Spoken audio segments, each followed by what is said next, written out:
What's going on, everyone? So we got a dishonest picture here by Eurogamer, don't we? This is something that we have to go over. It's like, what the hell is this image? Right? Yo, what is this? It says, if consoles are dead, how do we explain the phenomenal success of Nintendo Switch? Here's my thing. This is a dishonest image. Sony has never been in a state where PlayStation is dead, right? We may have probably thought a certain aspect and worried a bit during that 12 or whatever, how many cancel games? You guys know the still statements I used to say back in the days. But my thing here is, and this is nothing against Xbox anyways, but everybody knows this has been heard thousands of times. But putting PlayStation in this image is very dishonest. Where it's like, are we doing this? Right? Yo, gamer, what's going on? It's fishy. Now I know why Digital Foundry was independent. We know that too. Because this goes back to IGN. You see what I mean? Here comes this weird behavior again, this weird Western behavior. Like, why do you guys do this? Why do you embarrass yourself like this? Sony has made more money than any other console generation of all time. You see? More than PS4, PS3, PlayStation 5 has shown that it could be successful and sell, but even those canceled games happening and spaces being between that. Though Sony's recovering now and they're back in a better position after Microsoft is clearly shooting themselves in the face like 20 times. But I don't understand this PlayStation is dead graveyard picture and just saying Nintendo's just carrying everything. And I love Nintendo, you know what I mean? Like I tell you guys, fanboy stuff over here.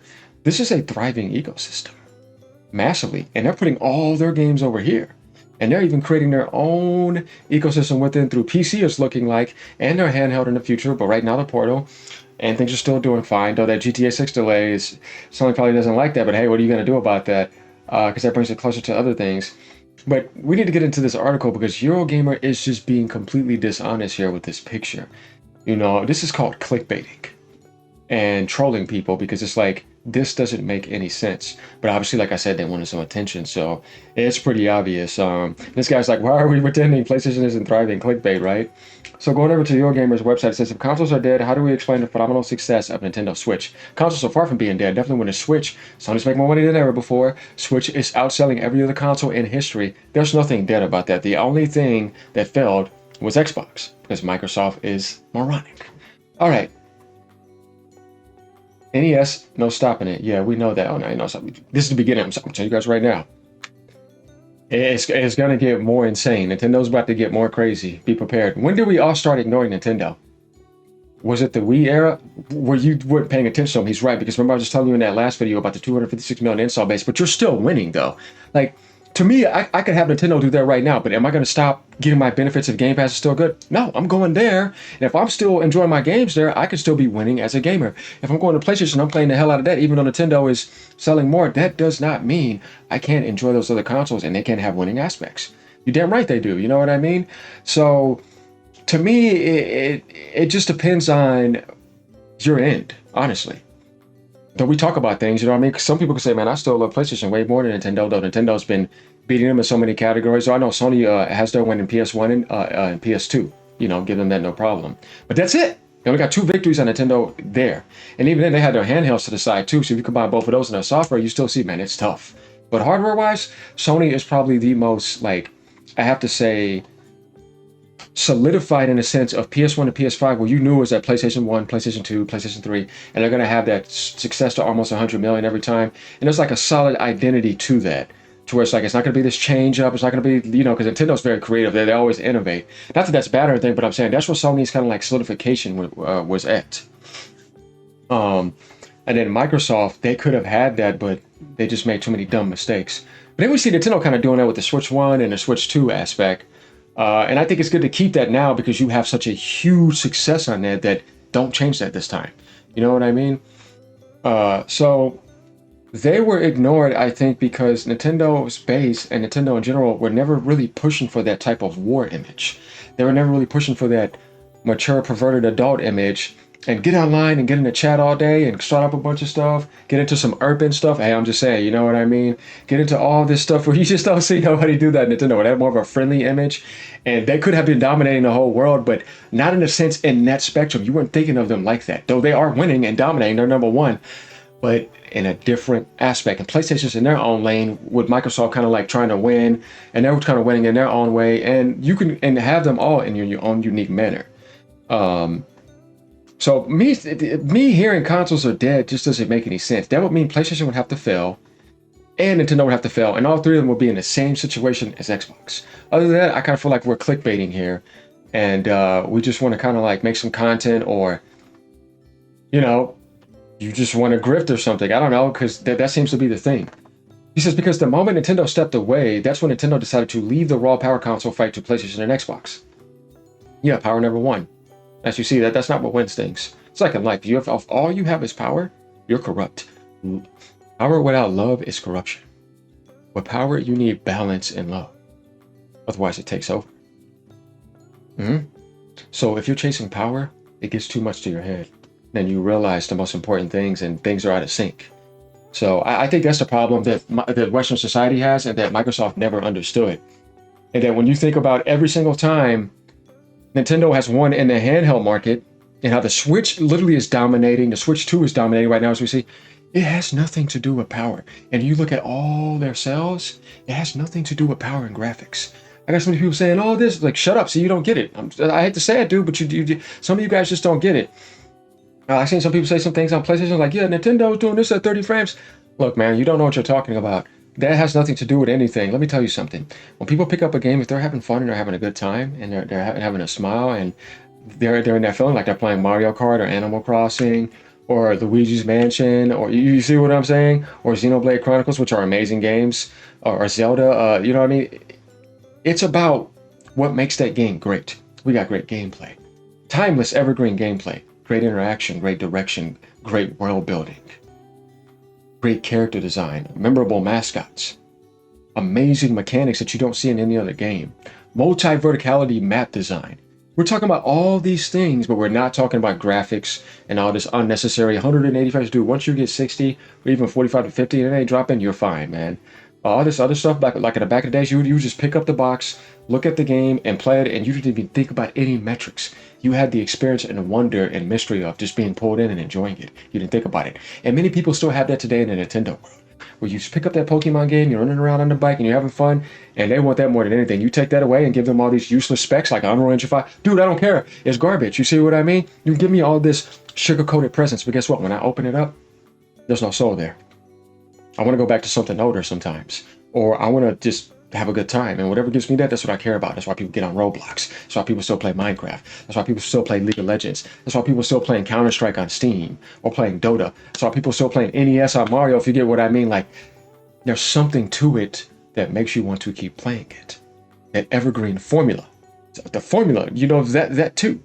The replay value is high, very high, where it's timeless. I can keep playing it over and over again. Not a movie I've already seen. Though some people may read a book 100 times because they love that story. But the idea is that a video game is not about graphics. It is not about specifications. Those are cool. We analyze these things, but that is not why the majority of the world is playing on Nintendo, PlayStation, and even Steam and some of these other games. And I tell you, we do these things, Digital Foundry does these things, but that's just because it helps the gaming, and they let the developers know, hey man, I found these things right here, like this is what you're running. Oh, that's cool, but I'm telling you, 70-some% of people, they don't care about that stuff. They just want to get on and get their experience and get in. That's why you still see people playing on PS4. You see people still playing on their Switch 1, buying Switches. Why is the Switch 1 outside on an Xbox? Look at those specs. Like I said, that doesn't matter. And Sony's starting to realize that too, which is why I think when it comes to the PS6, when it comes to those other things, strip that thing down and get it as cheap as possible and get it out there. People want to get in and be able to afford things more than anything in this world, I'm telling you. That's why that $1,000 handheld, people still talking about Steam Deck and that $300-something sale, or talking about that Switch Lite, or just things that are just affordable so they can just get in and have any sort of experience. I'll tell you, that's what most people want. We're hardcore, you know what I mean? We're intense. We do this content, but the majority of people, they don't care. They just want that experience. If they can get in there and be able to play, hey man, things are good.